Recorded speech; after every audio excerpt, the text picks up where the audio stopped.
Okay, चलिए start करते हैं प्रेयर। ओम अज्ञानतिमिरान्धस्य ज्ञानाञ्जनशलाकया चक्षुरुन्मीलितं येन तस्मै श्रीगुरवे नमः। नमो विष्णुपादाय कृष्णपृष्ठाय भूतले श्रीमते भक्तिवेदान्त स्वामिनिति नामिने। नमस्ते सरस्वते देवी गौरवाणी प्रचारिणे निर्विशेष शून्यवादी पाश्चात्य देशधारिणे।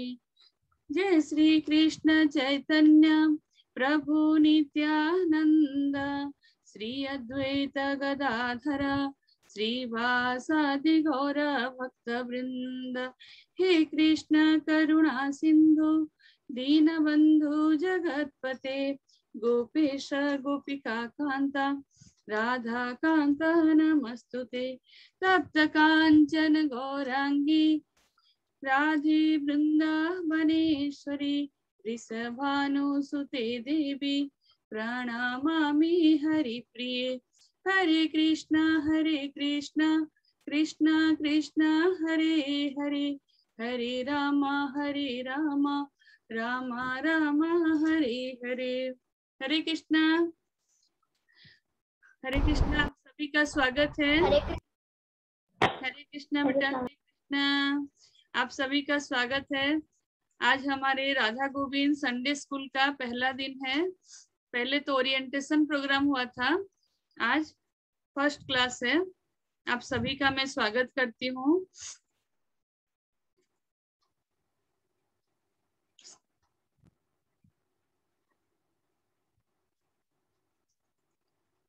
स्क्रीन दिख रही है बेटा? 1 मिनट। माधव, हरे कृष्णा माधव अनम्यूट कीजिए। स्क्रीन दिख रही है बेटा? जी माता जी दिख रही है, ओके।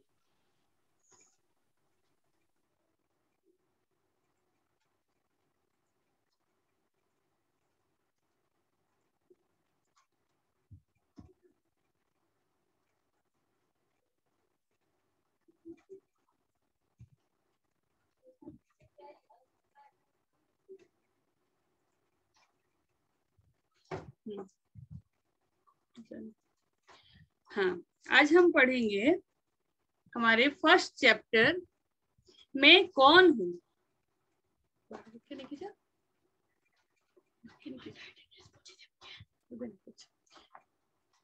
हाँ हाँ, देखिए मैं कौन हूँ। आप पहले भगवत गीता जो क्लास अटेंड किए हैं 18 दिन वाला, जो हमारे चैप्टर 2 में था, आपको याद है मैं कौन हूँ? एक चैप्टर था, सेकंड चैप्टर गीता का सार में हम लोग पढ़े थे कि हम आत्मा है, मैं शरीर नहीं हूँ, मैं आत्मा हूँ। इसके बारे में आज हम यहाँ पढ़ेंगे आज फर्स्ट। देखिए, जैसे हमारा, आपको सबको पता होगा, जैसे हमारा जन्म होता है, जन्म होने के बाद हमारा, देखिए धीरे धीरे हम बड़े होते हैं। बड़े होने के बाद ऐसे हमारा ये स्टेज सब आता है। जो पहले छोटा बच्चा रहते हैं, जब 4 मतलब घुटने के बल से पहले चलते हैं, फिर धीरे धीरे खड़े होते हैं। उसके बाद क्या होता है, और थोड़ा बड़े होते हैं, धीरे धीरे फिर शादी होता है, फिर बच्चे होते हैं, फिर धीरे धीरे क्या होता है, हमारा वृद्धावस्था आ जाता है ना। हमारा वृद्धावस्था आ जाता है। इसको हम रोक सकते हैं क्या? रोक नहीं सकते। हमारा जो ग्रोथ जो होता है उसको हम रोक नहीं सकते। फिर धीरे धीरे क्या होता है, हमारे बच्चे फिर बड़े होते हैं, फिर हमारा धीरे धीरे वृद्धावस्था की तरफ हम अग्रसर होते हैं। और वृद्धावस्था जब आता है, उसके बाद क्या होता है, जब हम चल नहीं सकते, अपना काम नहीं कर सकते, उसके बाद क्या होता है, हमारा मृत्यु हो जाता है ना। हम शरीर अपना त्याग देते हैं। ये चैप्टर में हम इसी के बारे में जानेंगे कि क्या है, हम कौन है। ये देखिए, चाणक्य, आप सुने होंगे चाणक्य का नाम। ये चाणक्य का लिखा हुआ है, जिस प्रकार फूल में खुशबू है, जैसे आप जानते हैं एक फूल को आप जब नाक के पास लेते हैं तब क्या होता है, आपको उसका खुशबू पता चलता है। तिल में तेल है। तिल आप जानते हैं, तिल से क्या होता है, उसको जब तिल को मशीन में डालते हैं तो उससे क्या है, तेल निकलता है। और काठ में अग्नि है, उसके अंदर थोड़ी अग्नि रहता है। काठ में जब हम लकड़ी में लगाते हैं, जब आग लगाते हैं, तब वहां से क्या निकलता है, अग्नि निकलता है। दूध में घी है। जैसे आपको पता है दूध में जो मलाई जमती है, उसको मम्मी क्या करते हैं, उसको मतलब कौन कौन इसमें ग्राइंडर में कर, मिक्सी में करते हैं। दूध से क्या निकलता है, वो मलाई से घी निकलता है। और गन्ने में शक्कर है। अब जानते हैं गन्ने का जो जूस निकलता है, उससे जो चीनी हम खाते हैं, यूज करते हैं, वही बनता है गन्ने से। उसी प्रकार एक बुद्धिमान व्यक्ति शरीर में आत्मा की उपस्थिति को अनुभव करता है। हमारे जो शरीर के अंदर क्या है, हमारा आत्मा है। आत्मा कहाँ स्थित है, हमारे हृदय में, है ना, परमात्मा। आत्मा के अंदर कौन वास करते हैं, परमात्मा, जो कि भगवान है। उसी प्रकार एक बुद्धिमान व्यक्ति, मतलब जिसका सही बुद्धि है, लेकिन एक मूर्ख को समझ नहीं पाएगा। एक बुद्धिमान व्यक्ति शरीर में आत्मा की उपस्थिति को अनुभव करता है। जो बुद्धिमान है वो मतलब समझ पाता है कि उसके शरीर के अंदर जो आत्मा है, उसको वो समझ पाता है। आत्मा के अंदर परमात्मा का जो वास होता है, उसको कौन समझ पाता है, बुद्धिमान व्यक्ति। और जो मूर्ख है वो समझ नहीं पाता। चलिए हम आगे बढ़ते हैं। ये कौन बोले हैं, चाणक्य पंडित। देखिए पाठ की तैयारी हम कैसे, ये जो आपका क्लास 6 का जो स्टैंडर्ड 6 में आप लोग सब हैं, उसका फर्स्ट जो चैप्टर में क्या है, इसका तैयारी कैसे क्या लिखा है। आपकी वास्तविक पहचान क्या है, आप कौन है। क्या आप एक छात्र हैं, है ना, आप सब एक एक छात्र हैं। क्या आप एक भारतीय हैं, हम बोलते हैं मैं भारतीय हूँ। क्या आप एक हिंदू हैं, आप वास्तव में कौन हैं। अभी इसके बारे में हम जानेंगे कि वास्तव में हम कौन हैं। हम स्वयं को शरीर व इस शरीर से संबंधित वस्तुओं के रूप में जानते हैं। मतलब हम अपने, जैसे हम सबका एक एक नाम होता है, जैसे मेरा नाम है स्मिता, ऐसे सबका एक एक नाम होता है। हम लोग क्या जानते हैं, जैसे हम, अगर हमारा नाम नहीं होता, हमें कोई नहीं जानता है। ऐसे हम सबका एक एक नाम है। वो हम स्वयं को शरीर, मतलब हमारा जो शरीर है, उसी का पहचान है। वो इस शरीर से संबंधित वस्तुओं के रूप में जानते हैं। सवाल फिर भी जस का तस से रहता है कि वास्तव में हम क्या, हम यह शरीर है। फिर भी देखिए हम लोगों का मन में कंफ्यूजन रहता है कि क्या हम, अभी तक आपको समझ में बहुत जन को नहीं आता होगा कि हम आत्मा है, शरीर नहीं है। लेकिन फिर भी हम जो बहुत जन क्या करते हैं, हम अपने शरीर को ही लोभ करते हैं, उसको जैसे कैसे सजाएं शरीर को, उसी के पीछे हम लगे रहते हैं। लेकिन अभी तक हम समझ नहीं पाते कि हम आत्मा है। शरीर जैसे देखिए, जैसे हम अपना कपड़ा जैसे गंदा होने से चेंज करते रहते हैं, वैसे ही क्या होता है, हमारा शरीर जब बुढ़ापा आता है, उसको आत्मा क्या करता है, शरीर को त्याग के दूसरे शरीर में चला जाता है तब। और ये शरीर का कोई और वैल्यू नहीं रहता, हम जितना उसको सजा के रखें जीवन भर। एक मिनट में ग्रुप में थोड़ा रिमाइंडर भेज देती हूँ, फिर आगे बढ़ेंगे। एक मिनट, हाँ थोड़ा सा वेट करें। मैं ग्रुप में अभी तक क्या हुआ, जो बच्चे ज्वाइन नहीं किए हैं।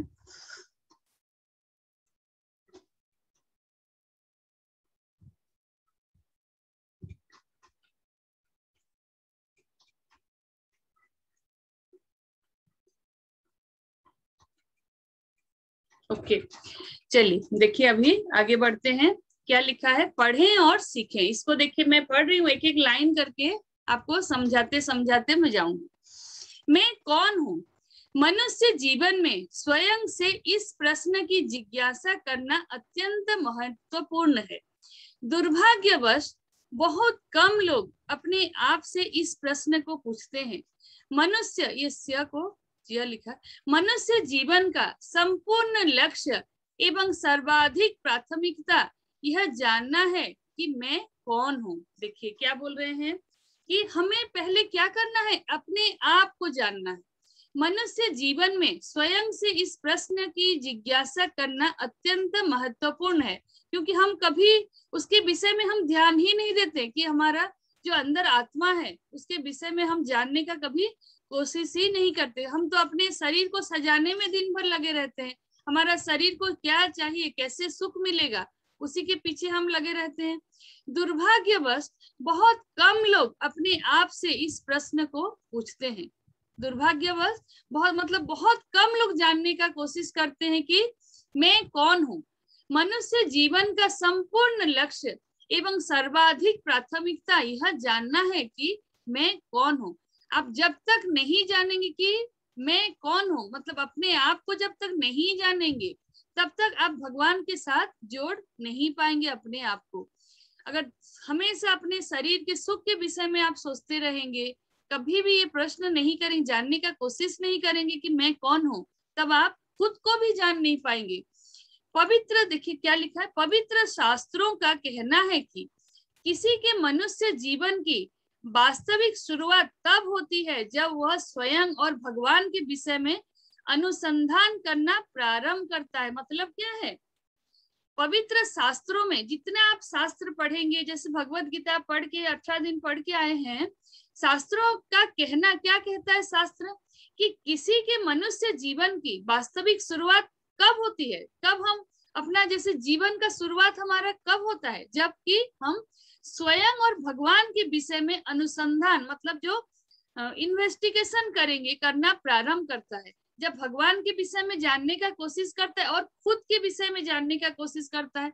खुद के विषय में मतलब जैसे आत्मा, हम कैसे अपने आप को परमात्मा के साथ जोड़ेंगे, उसी के विषय में जब हम जानने का कोशिश करेंगे, तब आपका मतलब शुरू हुआ कि आप अपने आप को तब जानना शुरू किए। हम किसी की जिज्ञासा से समझ सकते हैं कि कौन मनुष्य बन गया है और कौन अभी तक मनुष्य नहीं बन पाया है। इसका मतलब क्या है, देखिए हम किसी की जिज्ञासा से समझ सकते हैं कि कौन कौन मनुष्य बन गया है। मतलब क्या है, जो अपने आप को और जान गया है और भगवान कौन है उसके विषय में जो जान गया है वो है सही मनुष्य, और जो ये चीज नहीं जान पाए वो मनुष्य नहीं बन पाया। देखिए इंसान और मतलब एक जानवर और हम में अगर हम खाली अपने खाने के विषय में सोचें, कैसे सोएंगे उसी के विषय में सोचें, और अपने आप का सुरक्षा स्वरक्षा मतलब क्या, अपने आप को कैसे प्रोटेक्ट करके रखें, और जैसे कैसे बच्चा पैदा करें उसी के विषय में अगर सोचें खाली, तो हम में और एक जानवर के बीच में क्या फर्क हो, कुछ फर्क नहीं हुआ है ना। हम जैसे हैं जानवर भी वही करते हैं। देखेंगे जिसी भी जानवर को देखेंगे वो अपना सुबह होने से अपना खाने के विषय में वो सोचता है, कैसे किसको मारे खाए क्या, और कैसे सोए, और अपने आप को कैसे बचा के प्रोटेक्ट करके रखें, और कैसे बच्चा जैसे पैदा करे, उसी के विषय में वो सोचता है। तो अगर हम भी वही खाली काम करेंगे तो हम में और एक जानवर में क्या फर्क रहेगा, कुछ नहीं। इतना दुर्लभ मनुष्य शरीर, देखिए क्या लिखा है, क्या तक पढ़े, पशु केवल आहार, मतलब आहार मतलब क्या, जो फूड खाना, निद्रा जो सोने का, स्वरक्षा मतलब अपने आप का कैसे रक्षा करेंगे, स्व मतलब क्या अपना, और मैथुन के प्रति जिज्ञासा होते हैं। मतलब क्या, जैसे कैसे बच्चा पैदा करे उसी के विषय में सोचता है एक जानवर। इतना दुर्लभ मनुष्य शरीर प्राप्त होने के उपरांत भी यदि कोई मात्र इन चारों विषय का ही अनुसंधान करता है तो ऐसा व्यक्ति केवल पशु के समान होता है। मतलब देखिए इतना दुर्लभ मनुष्य शरीर, जैसे हमें जो मनुष्य का एक शरीर मिला है, इतना अच्छा घर में हमारा जन्म हुआ है, और फिर भी अगर हम खाली यही विषय में सोचें, हम कैसे खाएंगे सोएंगे बस और अपने आप को आराम से रखेंगे, खाली इसके विषय में अगर हम सोचें तो क्या होगा, हम और पशु में कोई तफात नहीं है, उसके वो भी जैसा है हम भी वैसे हैं, समान है। इसीलिए इसको बोला गया है ऐसा व्यक्ति केवल पशु के समान होता है। इसीलिए शास्त्रों में हमें द्विपाद पशु अर्थात दो टांगों वाले पशु बताया गया है। बहुत शास्त्र में आपको देखने को, द्विपाद मतलब क्या, जो हमारा जैसे दो ठोट है ना, लेग दो है, और जानवर का 4 मतलब हमारा दोनों हाथ और दोनों पैर मिलने से 4 हो गया। अगर जानवर के जैसे ही खाली ऐसे सोचेंगे तो हम में और जानवर में कोई फर्क नहीं है। इसीलिए शास्त्रों में क्या लिखा है, 2 टांगों वाला पशु कौन है, मनुष्य को बोला गया है, जो कि खाली अपने बारे में सोचता है। चलिए आगे बढ़ते हैं। देखिए बहुत जन क्या करते हैं, मेरे पास जीवन के मूल्यों को समझने के लिए फालतू समय नहीं है। आप देखेंगे बहुत जन सोचते हैं कि ये सब जो फालतू बात है, यहाँ जो लिखा है, बहुत जन का मन में आता है कि ये सब फालतू बात है, इतना फालतू समय मेरे पास नहीं है ये सब विषय में सोचने का। मैं कैसे करके पैसा कमाऊं और आराम से रहूं, जितना सुख भोग करूं। बहुत जन आप देखेंगे वैसे उनका सोच वैसा है कि कैसे अपने आप को खुशी से रखूं, अपना सब कुछ पूरा करूं, जितना मतलब चाहत है हमारा, ये चाहिए, जैसे ऐसी चाहिए, ये नहीं होने से नहीं होगा, ये नहीं होने, खाली अपना विषय में हम लोग दिन भर सोचते हैं और अपने आप को कैसे सजा के रखेंगे उसी के बारे में सोचते हैं। और हम सही चीज को सोचने के लिए हमारे पास समय नहीं रहता। देखिए एक मनुष्य जो मात्र इन 4 विषयों में, 4 विषय कौन सा है पहले आपको जो बताई मैं, क्या बता, आहार और निद्रा और स्वरक्षा और मैथुन, मतलब ये 4 इसको लिखा है। एक मनुष्य जो मात्र इन 4 विषयों में ही रुचि लेता है, 4 बारे में अगर सोचता है और भगवान के बारे में जानने का प्रयास नहीं करता, कभी भगवान को कैसे जानूं उसके विषय में कभी सोचता ही नहीं और बोलता है कि मेरे पास टाइम नहीं है, ऐसा मनुष्य केवल द्विपाद पशु माना जाता। द्विपाद पशु मतलब 2 टांगों वाले पशु, जिनका जो पशु का 2 टांग है, जैसे हमारा 2 लेग है, पशु का 4 लेग है, द्विपाद इसीलिए बोला गया, वो पशु के जैसे समान है। अतः हमें ज्ञात होना चाहिए कि हमारे जीवन का प्रमुख लक्ष्य यह जानना है कि मैं कौन हूँ। देखिए क्या बोल रहे हैं, इसलिए हमें ज्ञात होना चाहिए, मतलब जानना चाहिए कि हमारे जीवन का प्रमुख लक्ष्य क्या है। आपको पता होगा कि हमारा जीवन का लक्ष्य क्या है, भगवान के विषय में हम कैसे जाने, भक्ति मार्ग में कैसे आगे बढ़े। जब भक्ति मार्ग, जब अपने आप को हम जानेंगे तब जाके हम भगवान को जानने का कोशिश करेंगे। जब तक हम अपने आप को नहीं जान सकेंगे भगवान को हम कभी जान नहीं पाएंगे। बिना यह जाने, मतलब मैं कौन हूँ उसके बारे में अगर बिना यह जाने हमारा मनुष्य जीवन अपूर्ण, अधूरा व निष्प्रयोजन रह जाएगा। मतलब अगर हम अपने आप को नहीं जाने तो हमारा ये जो मनुष्य जीवन, इतना जो दुर्लभ जीवन हमें मिला है, वो अपूर्ण, मतलब वो पूरा ही नहीं हो पाएगा। अधूरा मतलब क्या, तो आधा जैसे, और दूसरी बार हमें फिर ये भौतिक जगत में फिर जन्म लेना पड़ेगा, फिर ऐसे ही हम घूमते रहेंगे जन्म मृत्यु जरा व्याधि में। चलिए आगे बढ़ते हैं। देखिए स्वयं को जानना, हम आत्माएं परम भगवान के अंश हैं।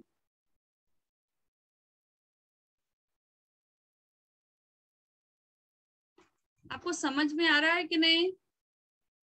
हरे कृष्णा। स्वप्निल आवाज आ रही है कि नहीं बेटा? हरे कृष्णा स्वप्निल। जी माता जी आ रही है, ओके। हाँ स्वयं को जानना, हम आत्माएं परम भगवान के अंश है। मतलब जैसे हमारा जो आत्मा है, हमारे शरीर के अंदर जो आत्मा है वो किसका अंश है? भगवान का, उन्हीं से ही, परमात्मा से ही आया है।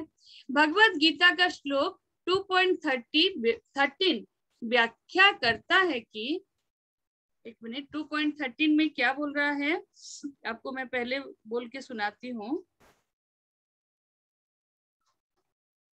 हाँ, देहिनोऽस्मिन् यथा देहे कौमारं यौवनं जरा तथा देहांतर प्राप्ति धीरस्तत्र न मुह्यति। ये देखिए 2.13 में क्या व्याख्या करता है। जिस प्रकार शरीरधारी आत्मा इस वर्तमान शरीर में बाल्यावस्था से तरुणावस्था में और फिर वृद्धावस्था में निरंतर अग्रसर होता रहता है, उसी प्रकार मृत्यु होने पर आत्मा दूसरे शरीर में चला जाता है। धीर व्यक्ति ऐसे परिवर्तन से मोह को प्राप्त नहीं होता। ये देखिए भगवत गीता में जो 13 नंबर श्लोक में उसका ये भावार्थ है। क्या बोल रहे हैं? जिस प्रकार शरीरधारी आत्मा, मतलब ये जो हमारा आत्मा है वो शरीर के अंदर है, इस वर्तमान शरीर में, मतलब जो अभी जो शरीर में हमारा है, बाल्यावस्था मतलब जो छोटा जब हमारा जन्म होता है, छोटे बच्चे जब रहते हैं तब से तरुणावस्था, मतलब ये जो अवस्था, यहाँ से ये स्टेज तक, और फिर वृद्धावस्था में, जैसे देखिए ये स्टेज से फिर धीरे धीरे ये स्टेज में आता है हमारा, वृद्धावस्था में निरंतर अग्रसर होता रहता है। ये देखिए ये हमेशा ऐसे चक्र घूमता रहता है हमारे जीवन में। उसी प्रकार मृत्यु होने पर, जब हमारा मृत्यु होता है, आत्मा दूसरे शरीर में चला जाता है। आत्मा कहाँ चला जाता है? एक शरीर से निकल के तुरंत दूसरे शरीर में चला जाता है। धीर व्यक्ति ऐसे परिवर्तन से मोह को प्राप्त नहीं होते। जो एक्चुअली जो समझते हैं कि मैं कौन हूँ, मैं ये शरीर नहीं हूँ, जो समझते हैं सही चीज को, वो कभी भी ये मोह में नहीं रहते कि मेरा मृत्यु हो गया। कि आपका जैसे कोई भी रिलेटिव का जो मृत्यु होता है, आप बहुत उदास हो जाते हैं। जो सही व्यक्ति जो सही बात जानता है वो कभी मतलब इतना दुखी नहीं होगा, क्योंकि उसका क्या होगा, शरीर का ही, मतलब शरीर छोड़ के आत्मा क्या होता है, आत्मा तो दूसरे शरीर धारण करेगा, तो आत्मा का कभी मृत्यु नहीं होता है, शरीर का मृत्यु होता है। चलिए आगे बढ़ते हैं। क्योंकि प्रत्येक जीव एक आत्मा है, प्रत्येक अपने अपने शरीर को प्रत्येक क्षण परिवर्तन कर रहा है। मतलब क्या है, पहले पढ़ती हूँ फिर समझाऊंगी। कभी बच्चे के रूप में, तो कभी युवक के रूप में, और कभी वृद्ध के रूप में अभिव्यक्त कर रहा है। फिर भी आत्मा वही रहता है, इसमें कभी भी कोई परिवर्तन नहीं होता है।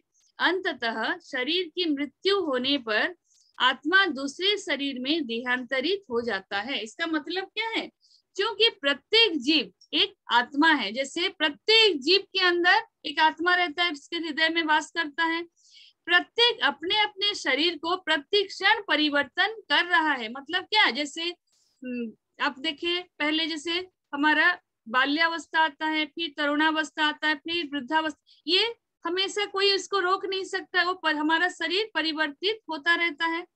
कभी बच्चे के रूप में, मतलब कभी हम छोटा बच्चा जब रहते हैं, तो कभी युवक के रूप में, तब हमारा तरुणावस्था आता है, हम धीरे धीरे जब हमारा ग्रोथ होता है, और कभी वृद्ध के रूप में जब हमारा वृद्धावस्था आता है, में अभिव्यक्त कर रहा है, मतलब ये चेंज हो रहा है हमारा जो शरीर।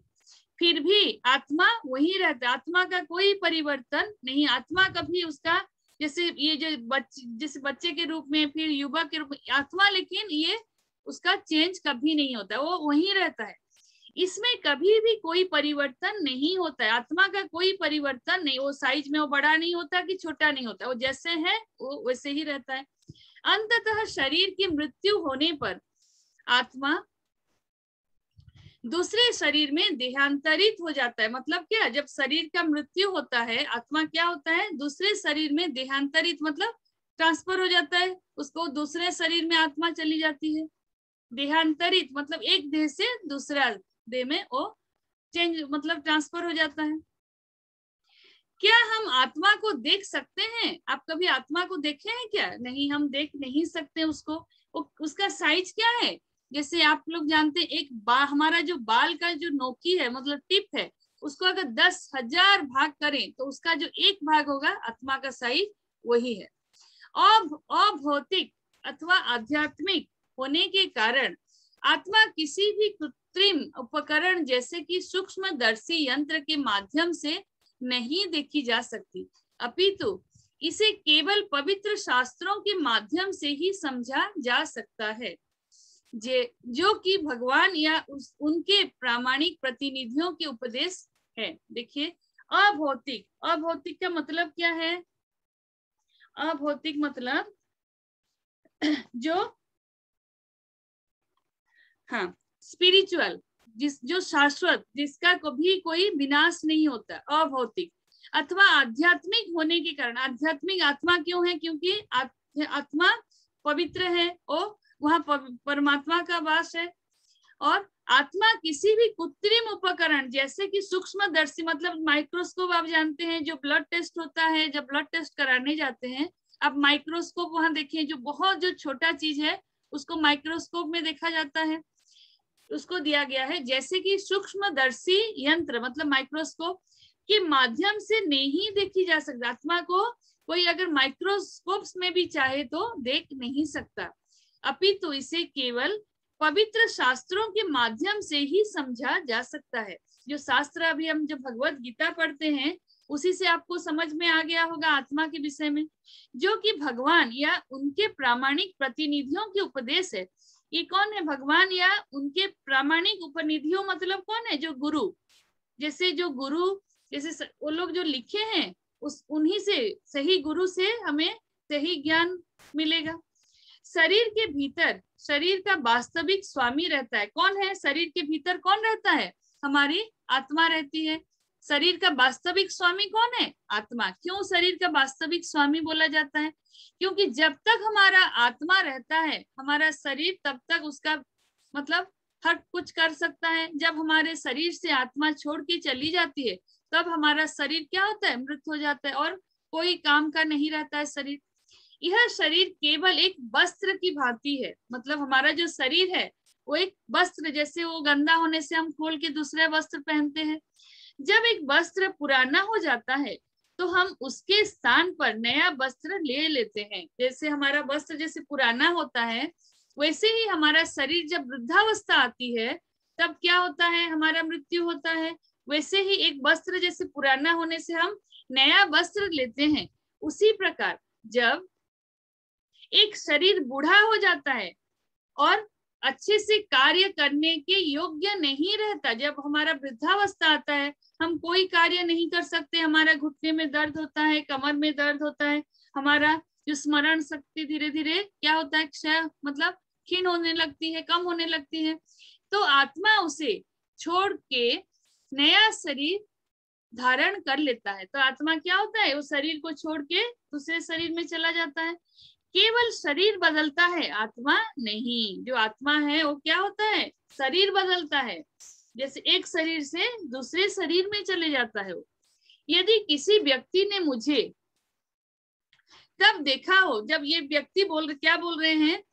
यदि किसी व्यक्ति ने मुझे तब देखा हो जब मैं 2 वर्ष का था, मतलब ये जो व्यक्ति हैं जब वो 2 साल के थे, जो छोटे बच्चे थे, और उसके बाद आज तक कभी नहीं देखा हो जबकि मैं 60 वर्ष का हो गया हूं, तो क्या वो व्यक्ति मुझे पहचान लेगा?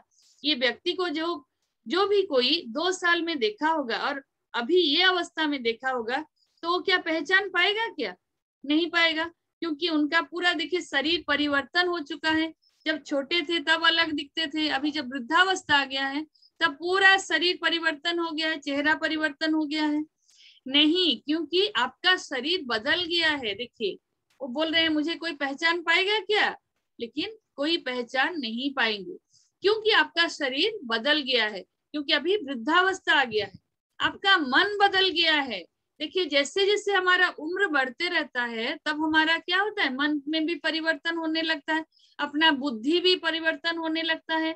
और हालांकि ये सब बदल गए हैं फिर भी आप वही व्यक्ति हैं। देखिए आप आत्मा हैं, शरीर नहीं। देखिए आप वही हैं। जैसे मेरा नाम जैसे स्मिता है, जब मेरा उम्र 60 साल हो जाएगा मैं वही रहूंगी, स्मिता ही रहूंगी कि मैं चेंज होऊंगी? क्या नहीं, खाली क्या चेंज होगा? मेरा शरीर। अभी जैसा मुंह दिख रहा है और जो 20 साल बाद क्या होगा?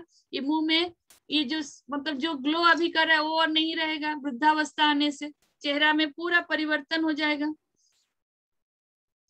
देखिए अभी क्या बोल रहे हैं? आत्मा का प्रमाण मतलब चेतना। चेतना मतलब क्या? कॉन्शियसनेस जो हमारे अंदर है। यदि हम किसी अंधेरे कमरे में जलता हुआ दीपक लाते हैं तो कमरा तुरंत प्रकाशित हो जाता है और अंधेरा दूर हो जाता है, और जैसे ही हम उस कमरे से दीपक को हटाते हैं तो कमरा फिर से प्रकाश रहित और अंधकारमय हो जाता है। दीपक प्रकाश प्रदान करता है। इसका मतलब क्या है? यदि हम किसी एक अंधेरे रूम में, जब वहां लाइट नहीं है, एक दिया हम लेके अगर जाएंगे और कमरे के अंदर, तो क्या होता है? दिया की जो मतलब दिया से जो रोशनी निकलती है तब तुरंत रूम के जो कमरे का अंधेरा दूर हो जाता है। और जैसे ही हम फिर दिया को अगर वो रूम से अगर हटा देते हैं तो फिर वही अंधेरा आ जाता है ना। तो कमरा फिर से प्रकाश रहित, मतलब उसमें अंधेरा फिर होता है और उजाला नहीं रहता। दीपक प्रकाश प्रदान करता है, क्यों? क्योंकि जब तक वहां दीपक था, जो उससे जो निकल रहा था जो प्रकाश, वो रूम को उजाला कर रहा था। इसी प्रकार आत्मा भी दीपक के समान है, शरीर में प्रवेश करते ही इसे चेतना बना देता है। आत्मा शरीर को चेतना द्वारा प्रकाशित करता है। मतलब क्या है, जैसे हमारे शरीर के अंदर जो आत्मा है, तब हमें, जैसे हमें कोई टच कर रहा है तो हमें पता चल रहा है ना, कोई कुछ हमें अगर काट दिया हमारे हाथ में या कहीं पर, तो हमें तुरंत पता चलता है। जब तक कि हमारे अंदर आत्मा रहता है तब तक हमें ये चेतना का पता चलता है। जब आत्मा हमारा शरीर छोड़ देता है, हमारा शरीर में और कुछ नहीं रहता, हमारा शरीर क्या हो जाएगा, तब मतलब हमारा मृत्यु तब हो जाएगा जब, और चेतना हमें और कोई छूने से या काटने से भी हमें और कुछ पता नहीं चलेगा। और जैसे ही आत्मा शरीर को छोड़ता है तत्क्षण शरीर चेतना के सभी लक्षणों को खो देता है। मतलब ये शरीर में जो चेतना है, कॉन्शियसनेस है, वो सब चला जाता है तुरंत। जब तक आत्मा रहता है हमें सब कुछ पता चलता है, सब कुछ हम जान सकते हैं। जब आत्मा छोड़ देता है शरीर, तुरंत हमारे शरीर से सब कुछ चला जाता है और हमारा शरीर कोई काम का और नहीं रहता है। देखिए, आत्मा या जीवात्मा चेतन है, मतलब जो आत्मा हमारे अंदर है वो चेतन है, उसी से ही हमें सब कुछ पता चल रहा है। और इसीलिए यह शरीर को चेतन बना देता है। मतलब हमारा जब तक आत्मा रहता है तब हमारा शरीर क्या होता है, चेतन बना देता है। मतलब हमें सब कुछ पता चलता है। जब तक आत्मा शरीर के अंदर रहता है तब तक शरीर चेतन बना रहता है, परंतु जैसे ही आत्मा शरीर को छोड़ देता है वैसे ही शरीर अचेतन हो जाता है। मतलब जब हमारे शरीर से आत्मा छोड़ देती है तब तुरंत हमारा शरीर अचेतन, मतलब क्या, जैसे हम सेंसलेस होते हैं, हमें कोई चीज का पता नहीं चलता है, वैसे ही हमारा शरीर क्या हो जाता है, अचेतन। और अगर कोई काट भी दे हमारा शरीर को, हमें और पता नहीं चलेगा। जैसे अभी आपका शरीर में कहीं पर भी एक मच्छर बैठता है, तुरंत आपको पता चलता है ना। वैसे जब हमारा शरीर कब तक पता चलता है, जब तक आत्मा शरीर के अंदर है। वह वस्तु जो शरीर के चेतन बनाती है उसे आत्मा या जीवात्मा के रूप में जाना जाए। मतलब जब उसी को बोलते हैं, उसी को आत्मा बोलते हैं, जो कि हमारे शरीर को चेतना देती। चलिए अभी आगे बढ़ते हैं। हाँ, जैसे ये है आपका, जैसे मतलब एक टेप रिकॉर्डर है जो गाना बजता है। विद्युत ऊर्जा की उपस्थिति से ही एक लाउड स्पीकर, ये लाउड स्पीकर है, आवाज, देखिए जब तक उसमें करंट पास नहीं होता, जब उसको हम प्लग नहीं लगाएंगे तब तक उसमें गाना बजेगा क्या, नहीं बजेगा। विद्युत ऊर्जा मतलब उसमें जब तक करंट पास नहीं होगा तब तक वो उससे आवाज नहीं जाना बाबू।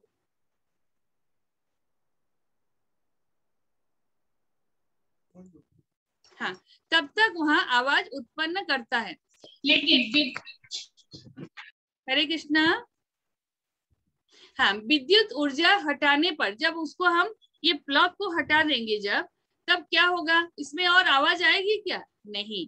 बिना विद्युत ऊर्जा के यह प्लास्टिक इत्यादि के संयोजन से अधिक और कुछ नहीं है। मतलब एक क्या होता है, जब इलेक्ट्रिसिटी उसमें पास नहीं करती है तब क्या होगा, ये एक खाली एक सामान, मतलब एक सामान बन जाता है, प्लास्टिक का एक सामान बनता है, उसका कोई और वैल्यू नहीं रहता। जब तक हम उसमें प्लग लगाएंगे, करंट पास करेगा, तब वो बजेगा। लेकिन जब प्लग खोल देंगे तो उसका और ना आवाज आएगा ना कुछ, वो एक खाली क्या होगा, एक सामान जैसे ही बन जाएगा, उससे कोई साउंड नहीं कि उसका कोई और वैल्यू नहीं, खाली प्लास्टिक का एक सामान बन जाएगा। ठीक इसी तरह एकमात्र जीवन दायिनी शक्ति मतलब आत्मा ही शरीर को जीवित बनाती है। जो हमारे अंदर जो आत्मा है वही हमारे शरीर को जीवंत बनाती है। जीवन दायिनी शक्ति का शरीर को छोड़ना ही मृत्यु है। देखिए, जब ये आत्मा चली जाती है तो क्या होता है, तब और शरीर का कोई वैल्यू नहीं रहता है।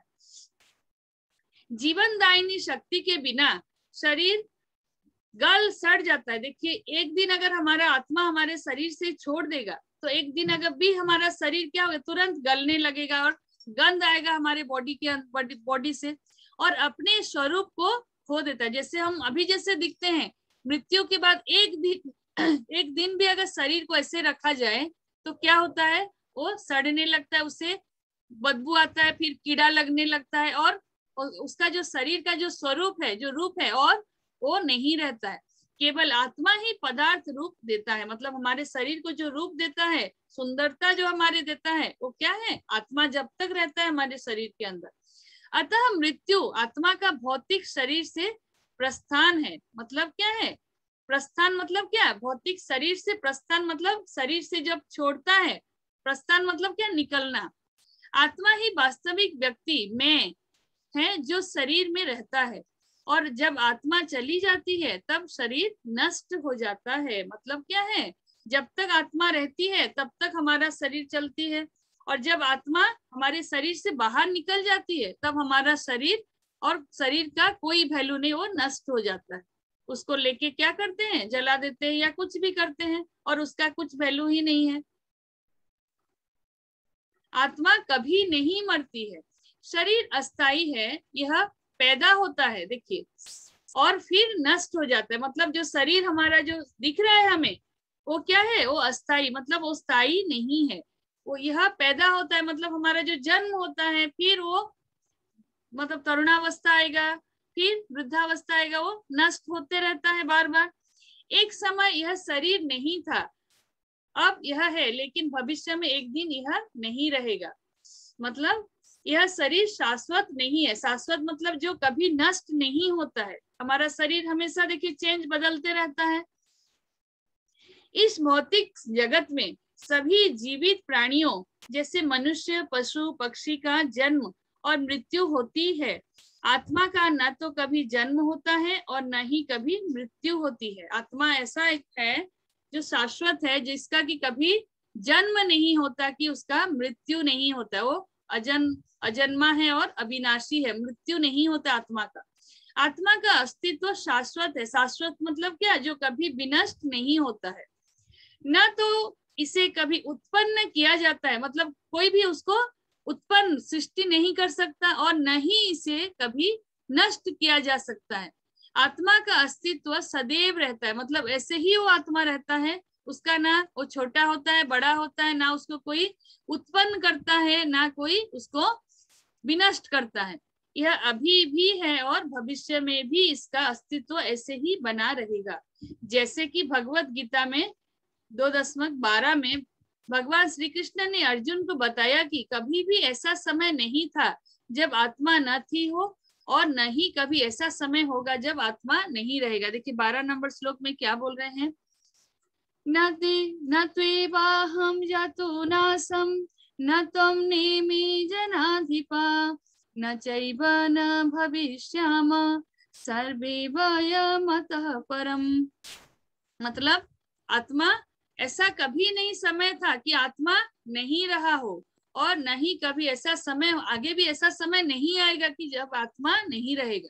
क्योंकि आत्मा क्या होता है, तुरंत दूसरा शरीर धारण करता है, एक शरीर से दूसरा शरीर, फिर दूसरा शरीर, ऐसे आत्मा उसका दूसरा मतलब उस शरीर खाली बदलता रहता है।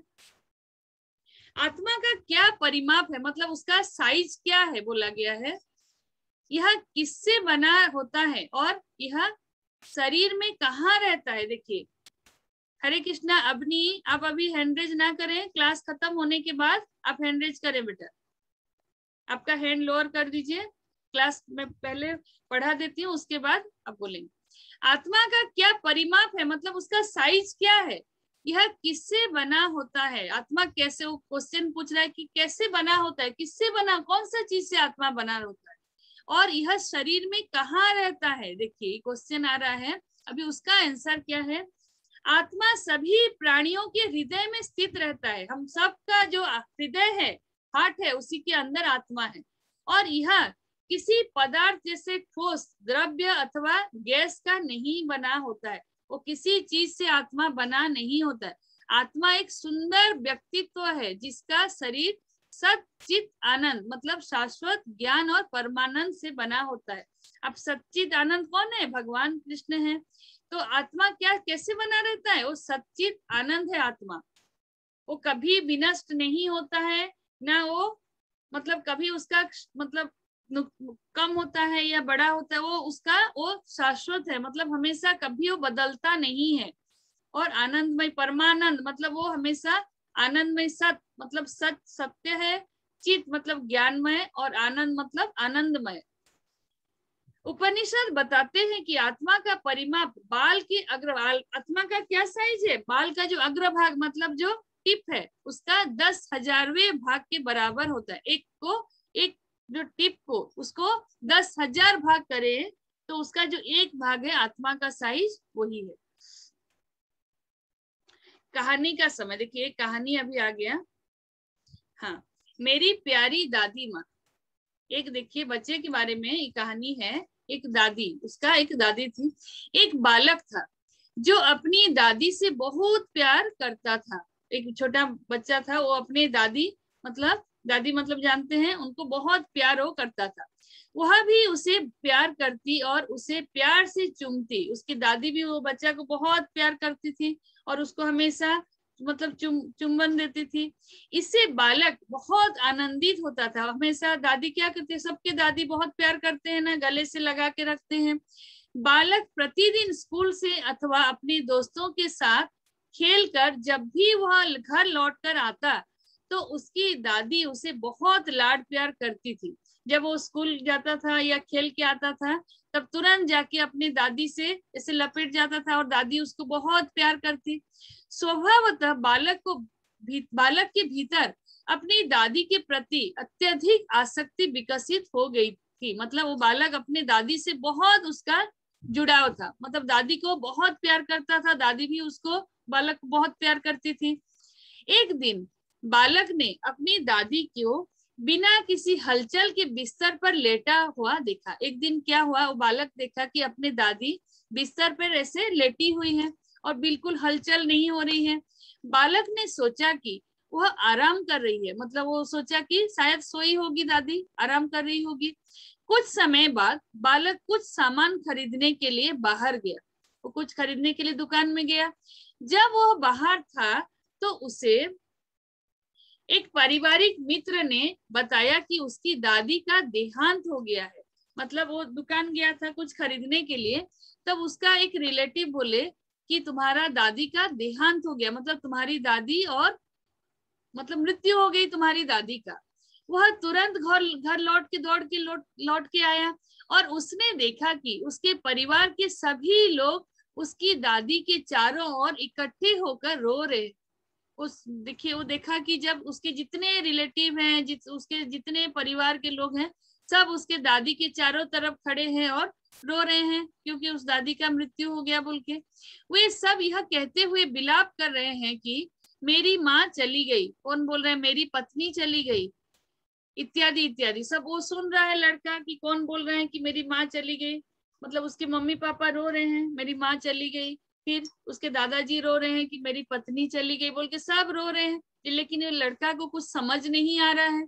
यह बालक सोचने लगा कि बाजार जाने से पहले मैंने अपनी दादी को बिस्तर पर लेटे हुए देखा, अब मैं देख रहा हूँ कि वह अभी भी उसी बिस्तर पर लेटी हुई है। वो बालक सोच में पड़ गया कि मैं जब मार्केट जाने से पहले देखा कि मेरी दादी वैसे ही सोई थी बिस्तर पर, अभी भी तो देख रहा हूँ कि वैसे ही सोई है, लेटी हुई है, तब ये सब लोग क्यों रो रहे हैं?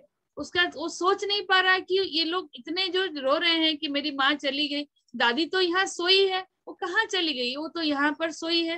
वो सोच में पड़ गया कि क्यों बोल रहे हैं कि मेरी पत्नी चली गई, मेरी माँ चली गई बोल के क्यों रो रहे हैं, दादी तो ऐसे ही सोई है। वे क्यों कह रहे हैं कि मेरी माँ चली गई और मेरी पत्नी चली गई है, वह कहाँ चली गई? वो लड़का सोच में है कि अभी भी तो वो बेड पर लेटी है, फिर कहाँ, कहीं तो गई नहीं है, ये लोग क्यों ऐसे बोल रहे हैं चली गई चली गई?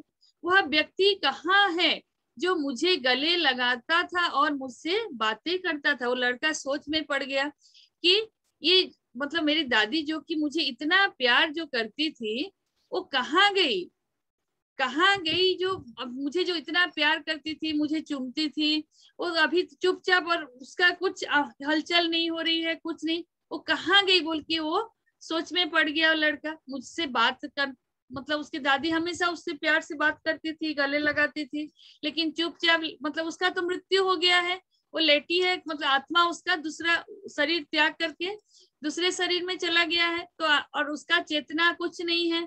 तो लड़का भी सोच रहा है कि मुझे इतना जो मेरी दादी प्यार करती थी, ये तो खाली चुपचाप सोई है, कहाँ गई मेरी दादी, मुझसे बात तो नहीं कर रही है।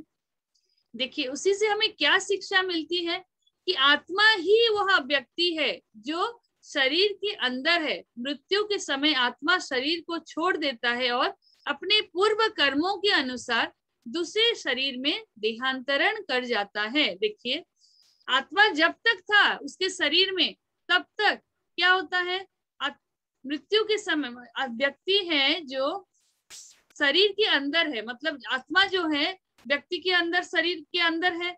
मृत्यु के समय आत्मा को शरीर को छोड़ देता है। जब आत्मा छोड़ के शरीर से चली जाती है तब क्या होता है, और अपने पूर्व कर्मों के अनुसार दूसरे शरीर, मतलब अगर हम जीवन भर अच्छा कर्म किए हैं, भगवान का भक्ति किए हैं, तो हमें अच्छा शरीर मिलेगा या भगवान का जो गोलोक वृंदावन में जाने का मौका मिलेगा। लेकिन अगर हम जीवन भर अच्छा कर्म नहीं किए हैं, दूसरों को तकलीफ दिए हैं, तो हमें क्या होगा, वैसा ही शरीर प्राप्त होगा। अभी आगे हम जानेंगे कैसा कैसा शरीर प्राप्त होता है। देखिए जीवित शरीर मतलब क्या है, आत्मा प्लस पदार्थ, मतलब क्या है, जो हमारा ये जो दिख रहा है ये है पदार्थ, ये शरीर, और अंदर क्या है, आत्मा। मृत शरीर मतलब जो मर गया है, उसका मतलब क्या है, जो जीवित शरीर माइनस आत्मा, मतलब शरीर से जब आत्मा माइनस कर दिए तो वो क्या हो गया, मृत शरीर, मतलब वो शरीर का और मृत, मतलब वो मर गया। मृत शरीर इक्वल टू पदार्थ, मतलब क्या है, जो हमारा शरीर जो सामने दिख रहा है वो क्या है, पदार्थ, मतलब वो खाली उसके अंदर जब तक आत्मा है वो जीवित है, जब आत्मा चली गई वो माइनस हो गया, तब वो क्या हो गया, मृत हो गया। अर्थात मृत्यु के समय आत्मा चली जाती है। अभी तक आपको समझ में आ गया होगा। सभी जीव भगवान की संतानें हैं। हम सब देखिए भगवान से ही, मतलब ब्रह्मांड का सृष्टि कौन किए है, भगवान श्री कृष्ण किए हैं, भगवान से ही पूरा ब्रह्मांड का सृष्टि हुआ है, तो सभी ही उन्हीं के संतानें हैं, बच्चे हैं। जीवन की देखिए 84 लाख प्रकार की विभिन्न योनियां हैं। योनि मतलब क्या है, वैसे प्रकार के जीव हैं, जैसा कि नीचे दिए गए चित्र में दिखाया गया है। आपको आगे दिखाया गया है एक चित्र, और जीवन की इन सभी योनियों में आत्मा रहती है। देखिए ये आपको देख रहे हैं, ये सब योनियां हैं। जैसे 84 लाख योनि में से 4 लाख मनुष्य है, मतलब अलग अलग आपको कितने प्रकार के मनुष्य देखने को मिलता है, 4 लाख मनुष्य योनि है। 9 लाख जलचर, मतलब जो पानी में रहते हैं। 10 लाख पक्षी, कितने वेराइटी पक्षी आपको देखने को मिलता है। फिर 11 कीट पतंगे तथा सरीसृप, जो सरीसृप आप जानते हैं, कीट इंसेक्ट, वो सब है 11 लाख। और 20 लाख क्या है, पेड़ पौधे, आपको बहुत वेराइटी का पेड़ पौधे देखने को मिलता है, वो सब में भी आत्मा है। क्योंकि देखिए पेड़ जैसे अपने आप बड़ा होता है, उसको कोई बड़ा करता है क्या, उसमें अपने आप फल होता है, फूल होता है, तो उसके अंदर भी रहता है। और 30 लाख पशु, पशु योनि कितने हैं, 30 लाख। तो हमें, अगर हम अच्छा कर्म किए होंगे तो हमें अच्छा शरीर प्राप्त होगा, अगर अच्छा कर्म नहीं किए होंगे तो हमें इसी में से कोई शरीर हमें मिलेगा। क्योंकि मनुष्य योनि में ही जीव को भगवान को समझने के लिए उपयुक्त विकसित बुद्धि प्राप्त होती है। देखिए जैसे मनुष्य योनि को सर्वश्रेष्ठ माना गया है। क्यों मनुष्य योनि को सर्वश्रेष्ठ माना गया है, देखिए जैसे एक जानवर, आपको मैं बताई, जो 4 चीज के बारे में वो लोग सोचते हैं हमेशा, जो कैसे खाना मिले, कैसे वो सोए, और कैसे अपने आप को बचाए, और कैसे बच्चा पैदा करे, बस वही 4 को छोड़ के उनके पास और कोई काम नहीं रहता। कि उनका सोचने का, जैसे हम लोग अच्छा है बुरा है जो सोच पाते हैं, एक जानवर सोच पाता है क्या, ये करने से मेरा अच्छा है, ये करने से मेरे लिए बुरा है, नहीं, उसका वो बुद्धि ही नहीं है। इसीलिए मनुष्य का वही चेतना है, वो बुद्धि है, इसीलिए मनुष्य को सर्वश्रेष्ठ माना गया है। क्योंकि मनुष्य योनि में ही जीव को भगवान को समझने के लिए उपयुक्त विकसित बुद्धि प्राप्त। अभी जो हमें बुद्धि भगवान दिए हैं, अगर हम उसी में अगर इतना देखिए कुछ अच्छा कर्म किए हैं, इसीलिए हमें मनुष्य योनि में जन्म हुआ है। अभी भी समय है हमारे पास, अभी भी अगर हम भगवान को नहीं समझ पाएंगे, भगवान की भक्ति नहीं करेंगे, तो और क्या होगा, और हमें दूसरे जन्म में मनुष्य योनि मिलेगी कि नहीं कौन जानता है। हम अगर अच्छा कर्म यही योनि में जब हमें मनुष्य जन्म मिला है नहीं करेंगे, तो आगे जाके कौन देखा है। इसीलिए अभी से कोई भी समय और गवाना नहीं है कि कब हमारा देखिए क्या होता है, कभी कोई नहीं बोल सकता आज है कल क्या होगा। तो इसीलिए अभी से ही हमें भक्ति मार्ग में आगे बढ़ना है, भगवान को जानना है, भगवान को समझना है। देखिए आत्मा 84 लाख योनियों में से किसी भी प्रकार के शरीर को धारण कर सकता है। आत्मा देखिए जैसे शरीर से निकल जाता है, ये जितने हैं वो किसी भी शरीर धारण कर सकता है।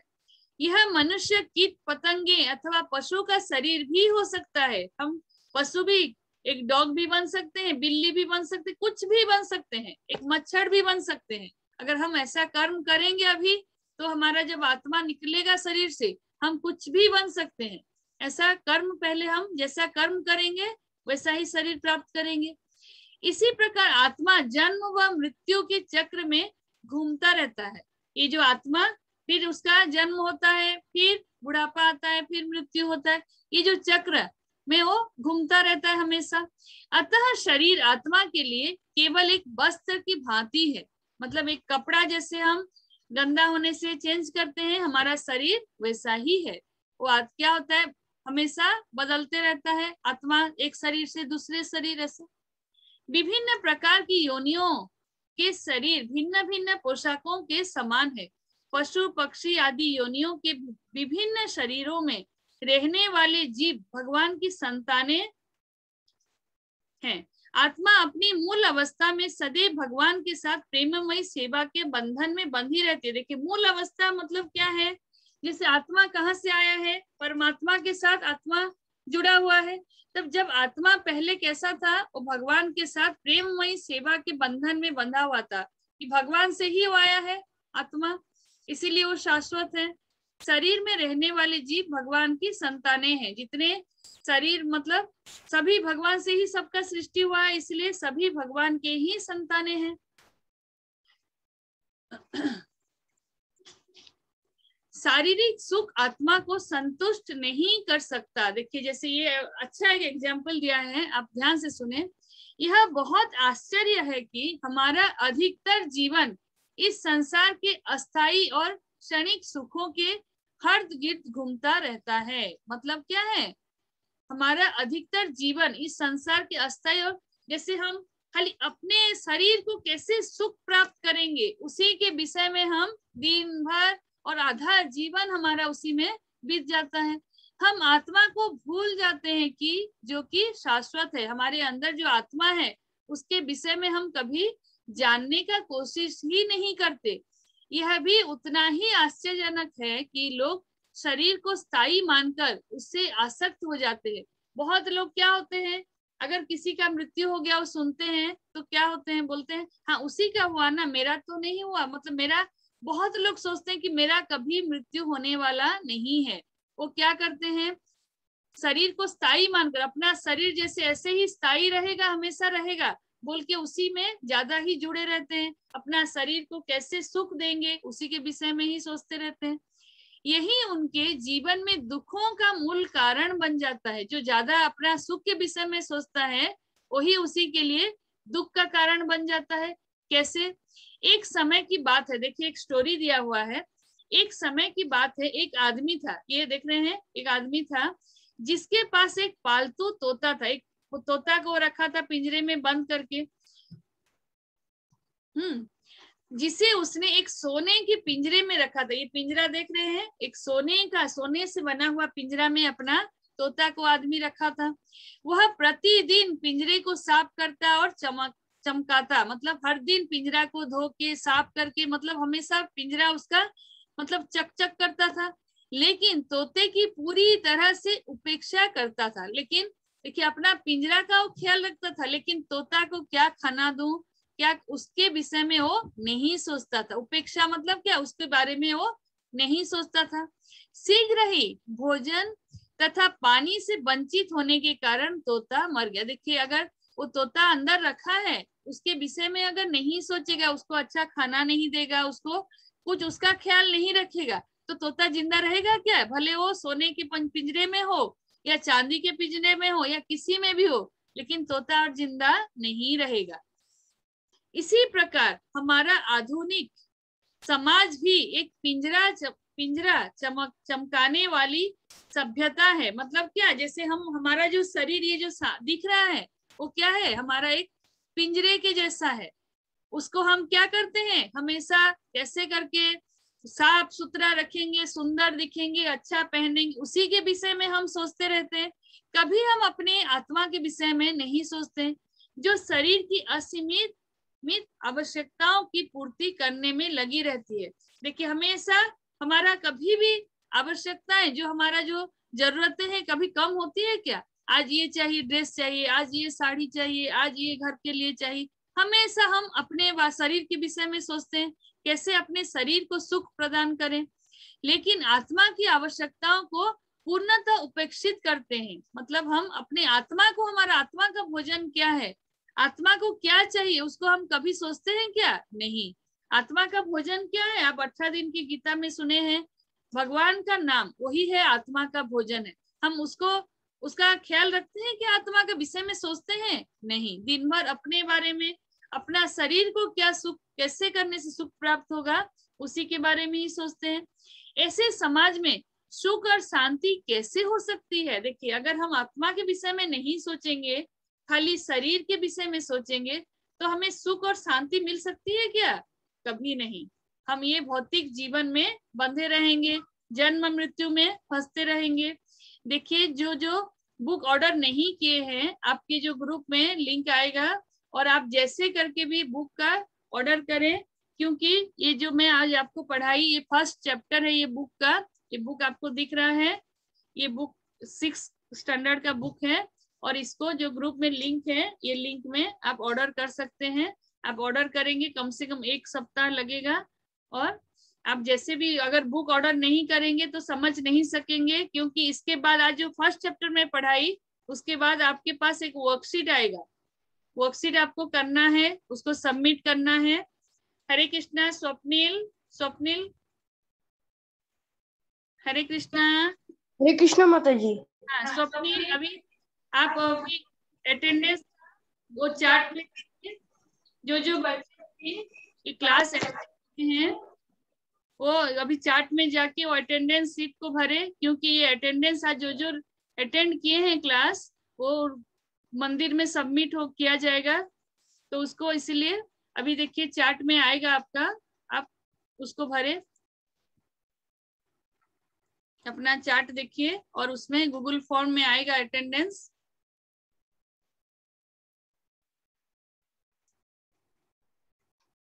हरे कृष्णा स्वप्निल।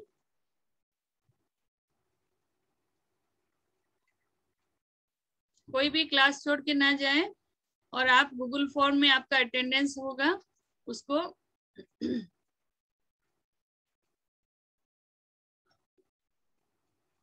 आज पता नहीं बहुत कम बच्चे आए हैं, फर्स्ट क्लास है शायद, इसीलिए आप अपना अटेंडेंस डालें और फिर जाएंगे। और कुछ डाउट है तो पूछिए, हैंड रेज कीजिए अगर किन्हीं को भी कुछ डाउट है। ये देखिए अभी हरे कृष्णा आ गया, अभी को क्लिक कीजिए और अटेंडेंस डालिए अपना।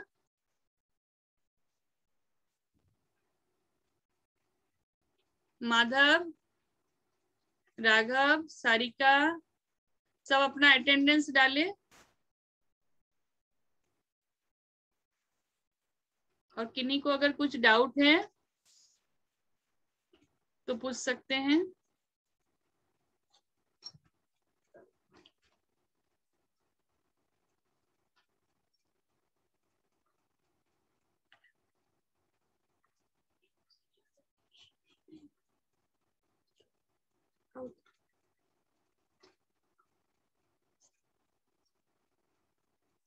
हाँ, मीमांसा। हरे कृष्णा। हरे कृष्णा माता जी, जो ये ये एक्सरसाइजेस हैं, ये हमें करनी है ना? क्या बेटा? जो ये एक्सरसाइजेस दी हैं वो हमें करनी है ना? हाँ हाँ हाँ, वो वर्कशीट आपको दिया होगा ना आपका जो बुक में, फर्स्ट चैप्टर के बाद। यस। उसी को करना है आपको समझ में आया बेटा क्लास में? यस माता जी। हाँ, उसका आप ये अटेंडेंस भरे बेटा? Yes ma'am. Okay, very good. और किनको पूछना है? और हैंड रेज किए थे कौन? हरे कृष्णा। हाँ राघव। जी माता जी, कोई प्रश्न नहीं है। आप अटेंडेंस डाले बेटा? हाँ जी माता वेरी जी। Good, very good. और किन्हीं को कुछ पूछना है? और सुनिए, जैसे भी जो बुक नहीं मंगाए हैं ऑर्डर कर लीजिए। 1 वीक लगेगा आपका वर्कशीट, क्योंकि आपको वर्कशीट जैसे करके भी जमा करना है, नहीं तो आपका मतलब ये क्लास करने का कुछ वैल्यू नहीं रहेगा। इसीलिए आप अपना स्टडी मटेरियल ऑर्डर करें जो नहीं किए हैं, और जो किए हैं तो ठीक है, उसको कंप्लीट करेंगे। हरे कृष्णा। मीमांसा कुछ बोल रहे हैं बेटा? माता जी, ये वर्कशीट हमें कैसे सबमिट करनी है? मैं बताऊंगी आपको ग्रुप में। आप ग्रुप में है ना बेटा? मैं यस माता इन्फॉर्म जी। करूंगी आपको। माधव, कुछ पूछना चाहते हैं आप? हरे कृष्णा माता जी। हरे कृष्णा बेटा, बोलिए। माता जी, हमारी 1 हफ्ता हो गया, अभी तक हमारी बुक नहीं आई। आएगा आएगा, ऑर्डर किए हैं ना, आएगा। जी ठीक है। क्योंकि ये कोविड में अभी थोड़ा लेट हो रहा है सब कुछ, कोविड की वजह से आएगा बेटा। हाँ ठीक है माता जी। सारिका, आपको कुछ पूछना हरे है? कृष्ण माता जी। हरे कृष्णा, बोलिए। माता जी, बुक लेना सबको कंपलसरी है? हाँ, कंपलसरी है बेटा। बुक नहीं लेने से आपको कुछ समझ में नहीं आएगा। बुक लेंगे तब वर्कशीट करेंगे। ये देखिए, आपका 1 साल का कोर्स है। कि हुआ जैसे आपका स्कूल में जैसे 1 ईयर पढ़ते हैं ना, जैसे क्लास 6 में 1 साल पढ़ते हैं, अभी नेक्स्ट क्लास में हम श्लोक सीखेंगे और भी बहुत कुछ करेंगे। अगर बुक नहीं मंगाएंगे तो आप समझ नहीं पाएंगे। माता जी, कहाँ से लेनी है बुक? ये आपको ग्रुप में है लिंक में आज। और आप ग्रुप में है ना बेटा? टेलीग्राम ग्रुप में है आप? टेलीग्राम ग्रुप में है क्या? यस माता जी। हाँ, तो आपको ग्रुप में और एक बार आज मैं भेजी हूँ, और एक बार मैं शेयर कर दूंगी। उससे आप बुक ऑर्डर कर सकते हैं। ऑर्डर कर दीजिए, 1 हफ्ता लगेगा आपको। और बुक नहीं आने से आप कैसे साल भर कैसे पढ़ेंगे? आपको पूरा 1 साल ये बुक को पढ़ना है। उसमें बहुत कुछ ज्ञान प्राप्त होगा। आपका वर्कशीट करेंगे, आज जो मैं पढ़ाई हूँ वो सब वर्कशीट फर्स्ट में रहेगा सब कुछ। तो आपका बुक नहीं होने से आप कैसे करेंगे? ओके बेटा? यस माता जी। हाँ, हरे कृष्णा। और कुछ बोलना है आपको? फिर नेक्स्ट संडे मिलेंगे। यस माता जी, और कुछ नहीं है। धन्यवाद आप सभी का। धन्यवाद माता जी। हरे कृष्ण माता जी। हरे कृष्णा माता जी। हरे कृष्णा। हरे कृष्णा, धन्यवाद। माता जी। हाँ बेटा, बोलिए। माता जी, आज शाम की क्लास लगनी है? हाँ हाँ, शाम का क्लास वो बंद नहीं होगा। ये हमारा तो अलग है, संडे क्लास है हमारा। जो 5 बजे वाला क्लास, और 4-5 दिन और होगा, जो 18 दिन तक होगा। हाँ जी। चलिए।